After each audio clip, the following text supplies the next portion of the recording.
everyone. If you're noticing that my shelves are just a little bit bare, it's because I've had to take a lot of books off of them because today I want to have kind of like a little silly video, which is I'm going to be recommending books to you that I have never read before, and we're just going to see where this goes. This is also kind of a way for me to build a TBR. It's a little bit of an excuse, but anyway, I always feel all the time like I wish that I could have read so many more books than I already have, because every time someone is trying to get into reading, I always feel like I don't have a specific enough recommendation for them because I haven't read enough books and I usually stick pretty close to my genres. So sometimes these books or other books are books that I haven't read but I still recommend to people, and so I spent a while coming up with reasons and picking books. Whether it's because I love the author already, or it's something I want to read myself just based on the premise, or it's something that I've heard other people talk about on BookTok, BookTube, whatever. And I actually wanted to start with Beartown because this was a book that was offered to me in high school to read because we got choice, and it was the one which premise sounded most interesting and most unlike something I would just pick up on my own. But I didn't pick it up because there was another book being offered which is called Indian Horse, and it is by my boyfriend's favorite author, so I thought that would be the perfect excuse to read his favorite author, and then we would have something to talk about. So from what I understand, Beartown kind of takes place in a really cozy atmosphere, but the story is anything but, and it is about this hockey team, and I think they're going to the semifinals, and it's like in a super snowy town, and then there's some big event that happens that really changes things, but there's a lot riding on this hockey team. I do think that there's a lot of triggering topics and warnings, especially when it comes to the daughter of the coach, I think, but it still sounded like a super interesting story, so who knows, I might still read it, but I do not currently own it. So the next book, which I did borrow from my mom for this video, this is Crescent City.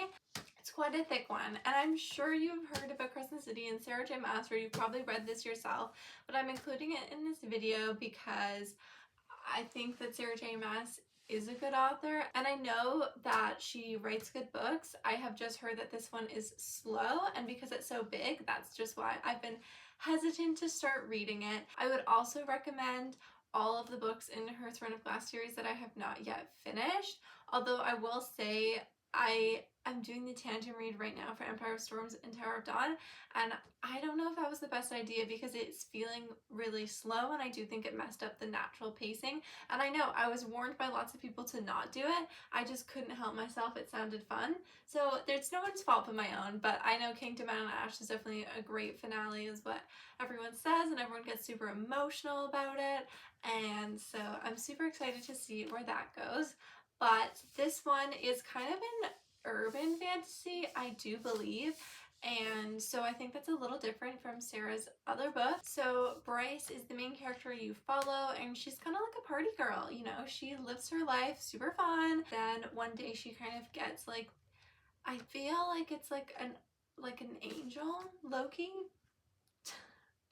I'm not sure, but she has to help with some kind of investigation. She finds herself in what feels to me like a different world, and so yeah, just anything by Sarah J. Maas, but specifically Crescent City, I do think the second book is usually people's favorite, so that's something to keep you motivated. So this is a bit of a cop-out, but I would recommend anything by Ali Hazelwood. She's always coming out with new books that are super exciting, and I read Bride this year. I have also read all three feminist novellas. I have read The Love Hypothesis. I have read Love on the Brain.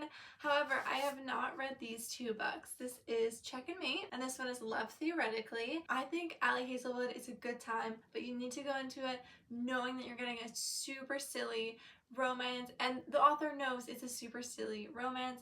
Most of them take place in the world of science, but Bride did not, and that was kind of her first step into fantasy. So really anything by Ali Hazelwood, but specifically these books, I am most excited about this one. It's her first YA, so I think all of the smut scenes are just fade to black. It's also a lot smaller than her other books. This girl is convinced to go into this big chess tournament, and she ends up facing off against like the world's chess prodigy. She ends up facing this like really amazing chess player, chess champion, chess prodigy. Like, he's known to be amazing, and he ends up completely like losing to her. Like, she totally defeats him, and everyone's freaking out, and they're obsessing over this girl, like, who's this mystery person who just beat this guy. And so then it's a romance between the two of them. Like, I don't think that's a spoiler because I know that before going in. Like, it's a romance book. You should know. Yep, it's a rivals to lovers story. And so that sounds kind of fun and definitely different to romance books I read that like take place at the beach or at school or whatever. For this one, what I do know is that she is like a big professor in STEM and she's really trying to advance her career, but she also is a fake girlfriend to make money on the side. And I'm not sure what Jack has to do with that, but for some reason he is really in her way for advancing in her career. And so of course it's probably another enemies to lovers, which is a trope that Ellie loves. Ellie also loves, well, actually I feel like she only did fake dating once or twice, but enemies to lovers for sure. And it's just cute. It's a good time. They're good palate cleansers, I think. So I usually save these as little, you know, treats in between heavier books to read. So next, this one is on my fall TBR, so I'm hoping to get to it soon. Probably also because it's YA. But this is A Good Girl's Guide to Murder. Holly Black is just a super successful author, and this just sounds super fun. Our main character has to do like a school project, and she picks this like open investigation case that was never solved, and so she tries to solve it herself, but parts of that case end up coming back to her, is what I believe this premise is about. And it also is a trilogy. So the next book is Good Girl, Bad Blood, and then As Good as Dead. I've heard this one gets pretty dark. I also heard the romance in here is super cute, but again, it's YA, and I'm super interested in that because I think that would be like a nice fall vibe, because it's like got the themes of like something maybe a little spooky, but I don't think it actually is. But I do want to read it before high school feels like it was so far away and relate to the characters more. Next, I'm going to be recommending specifically Red Rising, but also the series as a whole. I think that this book sounds super interesting and super unique compared to a lot of books that I read. And to me, the premise reminds me the most of The 100, the TV show, and I think that's a book series as well. If I can get it out the box to read the premise. Okay. So the synopsis here is super brief, so I must have heard what it's about from either someone online or the Goodreads. Okay, so basically our main character is a pretty much working class, like he's like a pretty low class, because they have like a color system in this world. So he's in the red, which I think is why it's called Red Rising, and they're like they're making the surface of Mars like somewhere that they can send all of the humans, and so they're making it like inhabitable. Oh, interesting. So turns out the like human population already was sent to like a safe surface to live, and they're all good, and turns out our main character and a bunch of people he works with, they realize that they're actually now like slaves to some other like power, and they don't actually know what they're working towards anymore, because turns out everyone else is already safe, but they have been like unknowingly kept working. So that's interesting to me. This is the last author association, but of course I love the Cruel Prince series. The second book is my favorite, and I thought that the ending was so smart and cute, and like this is truly like, this is a bully romance. This is a two-way bully romance kind of. And so this series was really great, and it follows Jude and Carden, and Jude is a human living in the fairy realm. One thing you need to know though is these fae are classic fae, so they can't tell lies, and they're really nasty and obsessed with their appearance, and they're quite the trickster. And she has another human sister who's her twin, and then she has a half fae sister, and they get taken to the fae realm by the sister's dad, and he ends up killing their whole family and taking all three girls to live with him in the Fae realm. He is a well-known, very powerful like strategist, and he's very like after advancing and like getting to the crown and stuff. Anyway, the series is really great and I loved it. Oh. So the Stolen Heir duology I haven't read, but I really want to. Oh, I just realized that I called Holly Jackson Holly Black. Okay, this is Holly Jackson.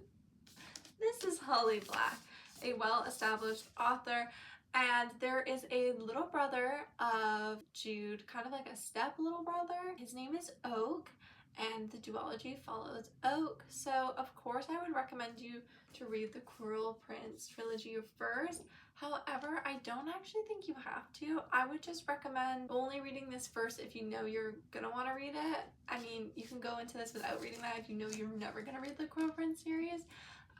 Because I do think reading this will spoil the ending for the trilogy. So this follows Oak, and also I believe that there is a romance or friendship with this daughter of the current, like, oh no, the queen, I think, of this other realm, and she is like always in chains, and like her parents like keep her locked up and stuff because although she's the queen, like they still want their power, and so she's kind of like being controlled all the time, and so she gets to interact a lot with Oak, and I think they go on some little adventures, but I haven't read it, but I really want to, and I feel like I should do that soon because I have had this book for quite a while for not having read it. Next is Legendborn.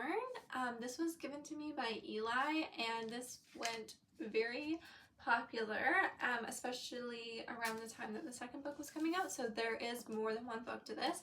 I don't know if it's 2 or more.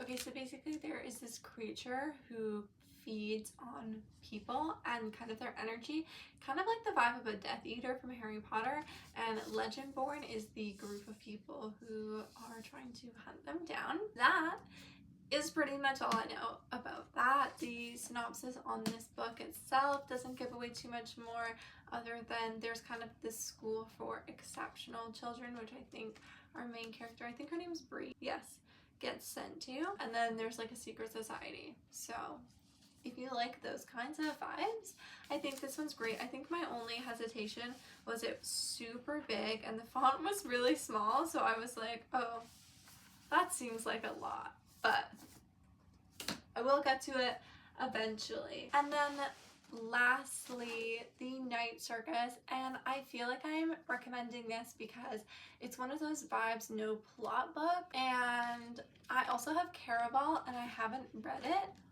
but I feel like people say this is better than Caraval, so then I feel like I should read Caraval first, and they're both kind of circusy, really vibey books, but this one is super heavy on the atmosphere and it seems like whimsical, and this is on my fall TBR, so specifically for right now it seems like a good time to be reading and to be recommending this book, especially if you're not into like spooky stuff and you want autumnal, because I feel like when I made my fall TBR I focused a lot on like spooky, but there's also like super atmospheric stuff. So like right now I'm reading Legends and Lattes, and that's kind of like cozy fantasy, so I thought it was like very fall, but most of my other books that I'm gonna be reading on my TBR this fall, not on my video but on the ones I'm doing for other videos, those are all like very like witchy books and stuff, but this is kind of like fall for the coziness of fall. I don't even think this takes place in the fall, but you know, it's the time of vibes, that's what I think. I think I got, oh, just kidding, I haven't got all of them. So the last book that, I know I said that was the last book, but the actual last book I want to recommend is Daydream, because Hannah Grace is similar to Allie Hazelwood in that her books are super good palate cleansers, super like silly romance. Like there's so many things you could pick apart, but they did capture my attention. They're super entertaining. You know, they're cute. They're not realistic whatsoever. But who wants realism in their romances? Not I.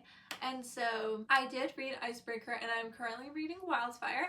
The next book in that is going to be Daydream. So, I mean, I would recommend reading Icebreaker first just because that one's more well known. You're more likely to run into someone and be able to talk about it. But I think you could read it on its own. It's about a hockey team, and so each book follows a different hockey player's romance. And so in the first book, it's a figure skater and a hockey player, and then I think Daydream, that's going to be the one about the hockey captain. The middle book is kind of about like the rookie from the first book. So there's lots of them. If you like one of them, you can keep going, you can hop around. I think it makes more sense to read them in the order that they were published. But Daydream is the one I'm excited about because the second book is about a character I didn't really care about, and the third book was about a character I did like. So I am excited to read his story, and I hope it's a good one. Now, anyways, thank you so much for hanging out with me in this little chatty vlog. Take these recommendations or don't, but I hope you enjoyed hanging out with me, and hopefully I will see you in another vlog very soon.